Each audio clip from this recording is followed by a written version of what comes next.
तो hello guys, I am pi back. तो आज हम बात करेंगे चेनसो मैन के एपिसोड 7 के बारे में। तो लेट्स बिगिन।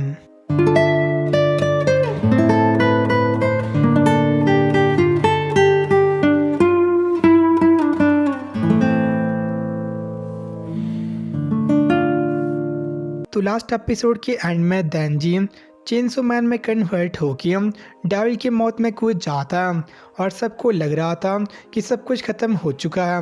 बट तभी देंजी डेविल को हर्ट करना स्टार्ट कर लेता है और डेविल उल्टा भी देंजी को हर्ट कर रहा था। और ये पूरी फाइट देख के हिम्नो, अराई और कोबने बहुत ज़्यादा शॉक हो जाते हैं। और इस फाइट के दौरान देंजी अपना बहुत ज़्यादा ब्लड को लूज़ कर रहा था, जिससे उसकी चेनसो रिट्रैक्ट हो जाती है और डेविल उसे ओवर पावर करना शुरू कर देता है। तो इस पे देंजी डेविल की फ्लैश उखाड़ना शुरू कर देता है थोड़ा ब्लड गेन करने के लिए। और इस पर उसकी चेनसो फिर से वापस आ जाती है और वो डेविल को हर्ट करना स्टार्ट कर लेता है।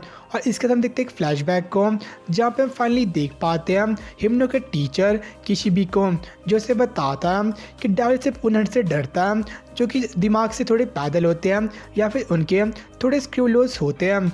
और जो भी हंटर सीन होते हैं या फिर उनका दिमाग ठीक होता है वो इसीलिए मरते हैं एज वो इतने रिस्पॉन्सिबल होते हैं कि वो डेविल के अटैक से डरते हैं, जिस वजह से डेविल और ज़्यादा स्ट्रॉन्ग हो जाते हैं। और हमें पता चलता है कि जस्ट लाइक आकी हिम्नो वहाँ पे आई थी गन डेविल की वजह से, और जो मैक्सिमम हंटर्स पब्लिक सेफ्टी की वो वहाँ पे आए थे गन डेविल को मारने के लिए। बट किशबी के अकॉर्डिंग जितने भी हंटर्स थे इंक्लूडिंग आकी और हिम्नो, वो सभी ऑनेस्ट और स्ट्रेट फॉरवर्ड थे, जिनसे निपटने का तरीका डेविल्स को ऑलरेडी पता था।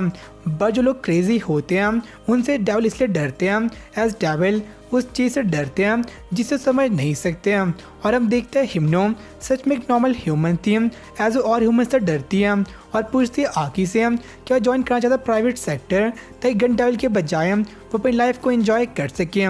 बट आकी इसे डिनाई कर लेता है, ऐसा कोई इंटेंशन नहीं था प्रेडेटर ज्वाइन करने का जब तक कि अपने रिवेंज को फुलफिल ना कर दे। और हिम्ने को पता था कि अगर आकी लड़ता गन डेविल से तो मर जाएगा, इसलिए नहीं कि आकी वीक था या फिर डेविल बहुत ज़्यादा स्ट्रॉन्ग था, बट इसलिए क्योंकि आकी एक काइंड और नॉर्मल पर्सन था और ह्यूमंस की तरह। बट जब वो देखती है देंजी और डेविल से लड़ते हुए, वो देखती है कि देंजी सा क्रेजी पर्सन उसने आज तक नहीं देखा था और उसे लगता है मे बी देंजी गन डेविल को मार सकता है।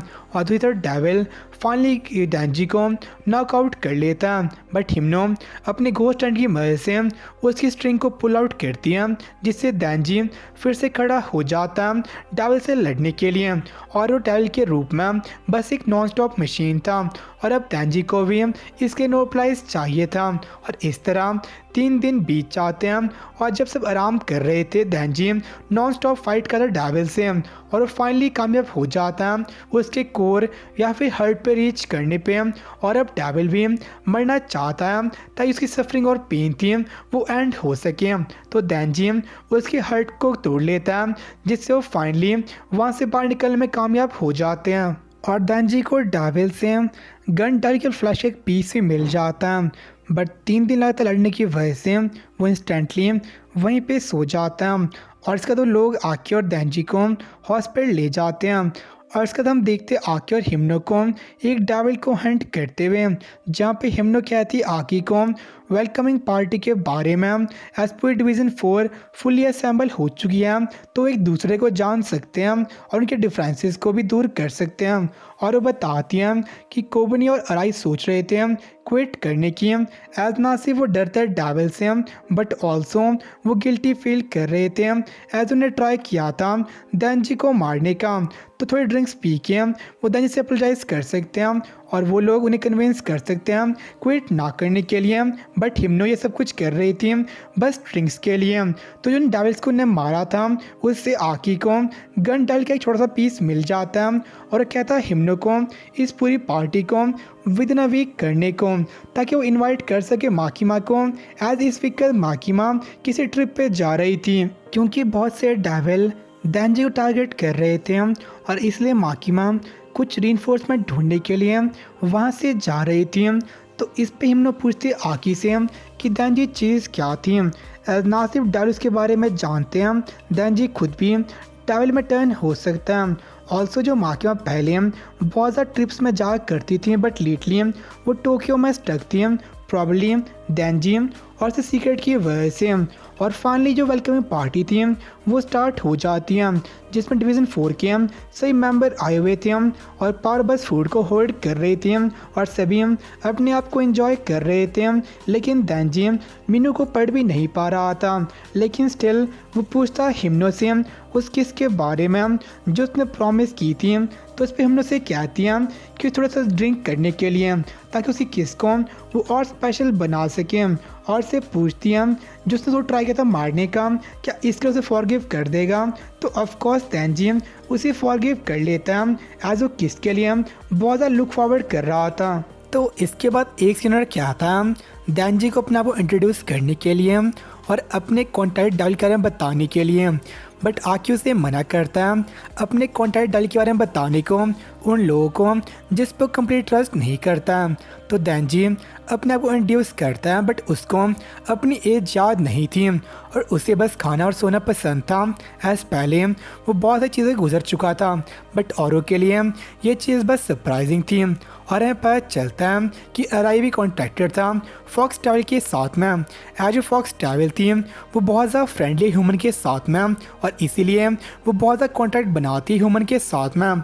और जो कोबने थी वो अपने कॉन्टैक्ट डेविल को सीक्रेट रखती है। और इसके बारे में से एक सीनर फूशी बताता है कि उसके रूकीज़ एक दिन पहले ही मरे थे, जिससे कोबने और अराय बहुत ज़्यादा डर जाते हैं और वो शॉक में थे। बट जो ये चीज़ थी ये बस नॉर्मल अक्रेंस थी पब्लिक सेफ्टी में। एज पब्लिक सेफ्टी उन डेविल्स को हैंडल करती है जो कि बहुत ज़्यादा टफ होते हैं प्राइवेट सेक्टर के लिए। बट हिमनो के अकॉर्डिंग दानजी इतने ईजिली नहीं मरेगा, एज वो चाहता किस करना। और हमें पता चलता है कि जब भी हिमनो ड्रंक होती हैं तो बहुत ज़्यादा फ्रेंडली हो जाती हैं, और वहाँ पे जितने मेंबर्स थे एक्सेप्ट रूकीज़ उसने सबको किस की थी।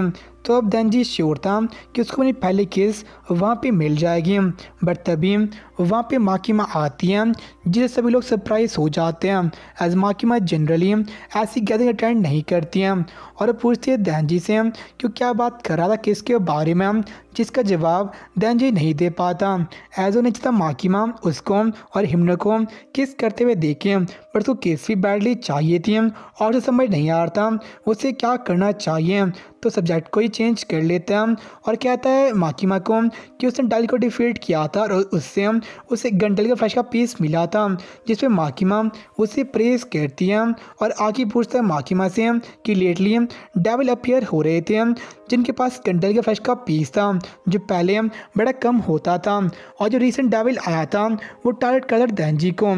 तो कुछ ना कुछ वहाँ पे चल रहा था। और पूछता है माकिमा से कि दानजी का चक्कर क्या था। बट इस पे माकिमा कहती है अगर वो उसको आउट ड्रिंक कर सकता है तो सब कुछ बता देगी।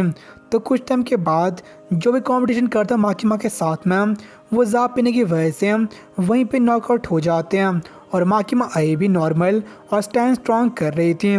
तो कुछ टाइम तक पावर अपनी सेल्फ प्रेस करती है, और हम देखते हैं हिमनो को जो कि बहुत ज़्यादा ड्रंक थी, और वो फाइनली किस करती है दानजी को। तो पहले दानजी बहुत ज़्यादा वरीड था, एज माकिमा उसे देख रही थी, बट सुन वो उससे इंजॉय करना स्टार्ट करता है। बट तभी जो हिमनो थी वो उसके माउथ में प्यूक कर देती है, और ये चीज़ लिटरली डिस्गस्टिंग थी। तो वहाँ पे सभी उसका मजाक उड़ाना शुरू करते हैं, और हम एक फ्लैशबैक देखते हैं जहाँ पे दानजी कुछ चूहों का मजाक बना रहा था एज वो प्यूक पर फीड कर रहे थे। बट आज का सिनेरियो बिल्कुल डिफरेंट था, और उसके बाद जो अराई था उसकी मदद करता थ्रो अप करने के लिए, और दानजी को अभी विश्वास नहीं हो रहा था कि उसकी पहली केस इस प्रकार से हुई थी। और इसके बाद वेलकमिंग पार्टी फिनिश हो जाती है, और ड्रंक हिमनो अनकॉन्शियस दानजी को अपने घर ले जाती है। और जब दानजी उठता है और पानी को ढूंढ रहा था, तो इस पे हिमनो उसे एक ड्रिंक पिलाती है माउथ टू माउथ में, और हिमनो अभी भी बहुत ज़्यादा ड्रंक थी। और हमें पता चलता है कि हिमनो माकिमा को पसंद नहीं करती है, एज ना सिर्फ दानजी बट आकी भी माकिमा के लिए हेड ओवर हेज था। और वो पूछती है दानजी से क्या वो आज करना चाहता है, और एपिसोड यहीं पे एंड हो जाता है। तो आज का एपिसोड काफ़ी वियर्ड था। स्टार्टिंग में ये अच्छा खासा था, बट एंडिंग में आते आते ये बहुत ज़्यादा डिस्गस्टिंग हो जाता है।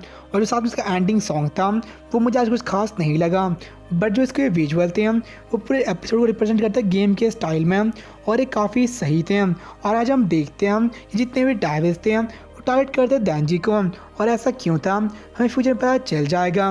और आज फाइनली हम देख पाए थे हम लोग टीचर किशिबी को, जो कि बहुत ज़्यादा स्ट्रॉन्ग है पूरे डिवीज़न 4 में।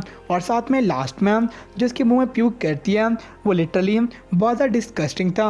और लास्ट में जो हिम्नो थी उसे ऑफर करते सेक्स के लिए, तो देखते हैं उसे वो एक्सेप्ट करता है या फिर नहीं करता है। तो मिलता है आपसे नेक्स्ट में, तब लोग सेना बाय। फील करो खुद को, उड़ने लगा मैं आसमान में।